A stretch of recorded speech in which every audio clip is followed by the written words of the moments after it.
Hey, it's Ed from the Property Academy podcast. Look, this is one of the last episodes Andrew and I recorded in person together before the COVID-19 lockdown. And look, I've just got 2 points to make before you listen to this episode. Firstly, a lot of the interest rate movements that we said we expected to happen within this episode, they have now actually occurred and have been passed on. So that's great to hear. And the other thing I want to mention is within the episode, we talk about that it's a great time to invest in property. I just wanted to jump in and add a caveat that would probably recommend that you delay signing any new contracts until after the lockdown, but of course use this time to get into the position so you can take advantage of any opportunities that arise after the lockdown. Just wanted to mention those two things, but now enjoy the show.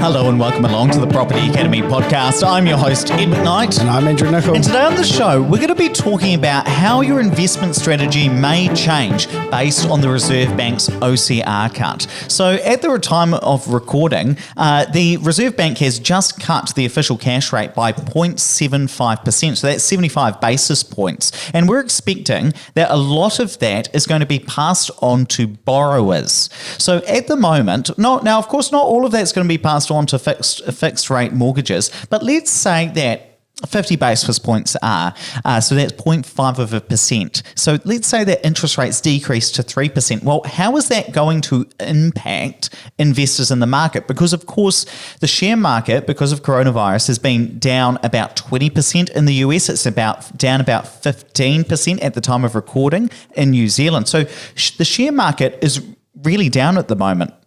And on top of that, now that we've had the OCR cut, if that gets passed on, term deposit rates are going to decrease. So I've got a list of 12-month rates in front of me from ASB, Westpac, ANZ and BNZ. They're all between 2 and 2.6%. So if you put your money in the bank, you're going to get 2 to 2.6% before tax. Now, how does that compare to if you were to put that money into an investment property? And of course, this is the point.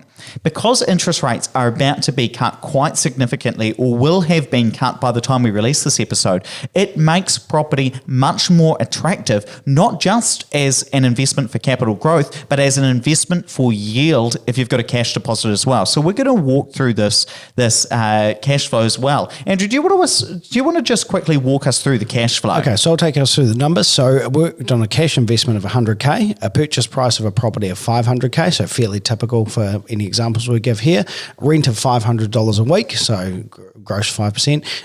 Interest rate of 3%. Now, Ed and I just offline before the show, we're talking about this. We predict that, I say we because I want to have someone else to blame this on if it doesn't happen. We predict that interest rates will be at the very most 3% in the next couple of months. We will probably see sub 3% interest rates, which is a pretty exciting time. Then we've got rent. So we always take out 3 weeks a year vacancy. So 49 weeks worth of rent is $24,500. Then your usual expenses, so mortgage repayments or mortgage interest, are $12,000 a year at 3%. On an interest-only mortgage? Interest-only mortgage. Rates, 3.2. Insurance, $1,500. Maintenance, $500 a year. Leasing fee, we're allowing that as an annual expense, even though, again, it's very much unlikely to be an annual cost, so a week's rent plus GST, and property management of our usual 7% plus GST. And on top of that, we've also got accounting at $1,000 plus GST, so $1,150. Now, that takes us to a net cash position of $3,600 annually. Now, that's in credit. That's making money. That's cash flow. So as a yield on the $100,000 deposit that you put in, we're talking about a net yield of 3.6%. Now, let's just compare that. That's pre-tax, by the way. Now, let's just compare that to, again, the ASB, Westpac, ANZ, BNZ. We said that even before the OCR has fully been passed on, because it usually takes about 2 days for the OCR to impact term deposit rates and be passed on to the floating rates, or at least to become effective, we were talking about a 12-month term deposit rate of 2 to 2.6%. And over here, we're talking about a standard brand new property, don't even need to renovate it, with a potential net position of 3.6%. So I think the crux of this, with this massive decrease in interest rates from the OCR and from the potential loosening of monetary policy, we're going to see that property becomes much more attractive, not only just as a capital growth asset, but as a yield asset as well. So I know long-term listeners would find it hard to imagine Ed enthusiastic, but before the show, he was very, very excited about the spreadsheet he had created. And actually, I just looked at it drably like I always do. And this is actually pretty amazing. When you look at the numbers, the return that you get on your cash investment, it's awesome. But then you've still got a $500,000 asset that you're receiving the capital growth on. So not only your 100K, but the 400K that the bank gave you to invest, you're keeping all of that profit as well. It is insane. Interest and mortgage repayments are your largest expense as a landlord. These changes and small movements in the interest rate have big changes to your bottom line. So a 0.5% decrease in the interest rate on a $500,000 mortgage is $2,000. Or sorry, on a $400,000 mortgage, because we've got a $100K cash deposit in here, is a $2,000 decrease in expenses.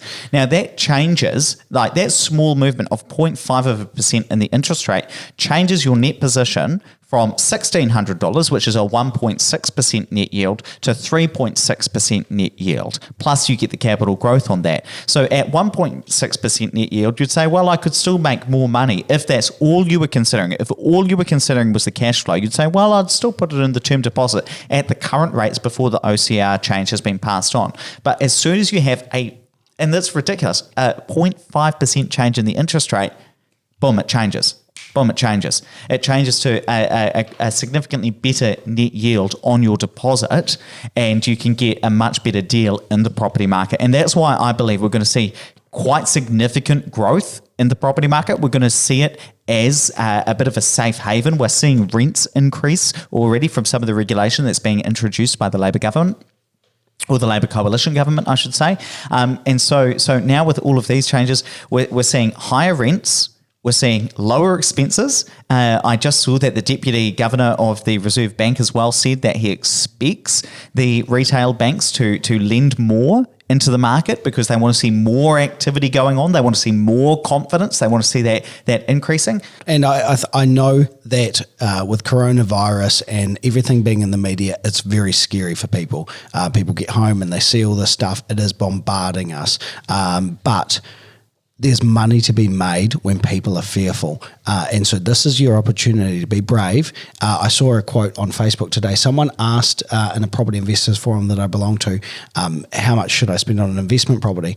And the reply, which I loved, was go to your broker, find out how much you can borrow and spend that. Just go all in, put all your chips down, because it's property. It always goes up in value.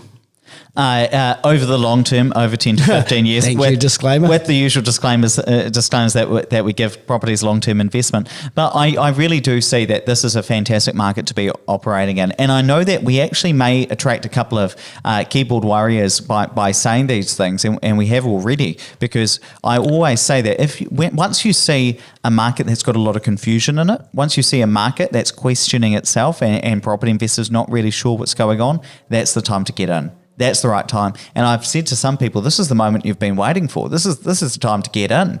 Now that can attract a bit of questioning glances, sideways glances, I guess, because people say, well, there are some real issues that are happening with coronavirus that are impacting society, and that's absolutely true. I'm not shying away from that. But what I am saying is that as a property investor, this presents some opportunity for you. This decrease, the last time we saw a cut of this magnitude was a 50 basis point cut, so just 0.5% after the 2011 Canterbury earthquakes. So, amazing. This is a massive cut, a massive, massive cut in the context of things, and it's time for property investors to get amongst and to take advantage of it. 100%. Let's wrap it up there, but please don't forget to rate, review, and subscribe to the show. It really does help us get the message out to more and more people. And hey, if you're interested in property investment, why not check out our Instagram? Every second day, we post a new carousel with a market update. We'll teach you something about property investment, whatever it happens to be. But they're very educational, very interesting. We are at OPAS_partners, and I'm going to link to that in the show notes as well. So tap or swipe over the cover art. It'll take you straight there.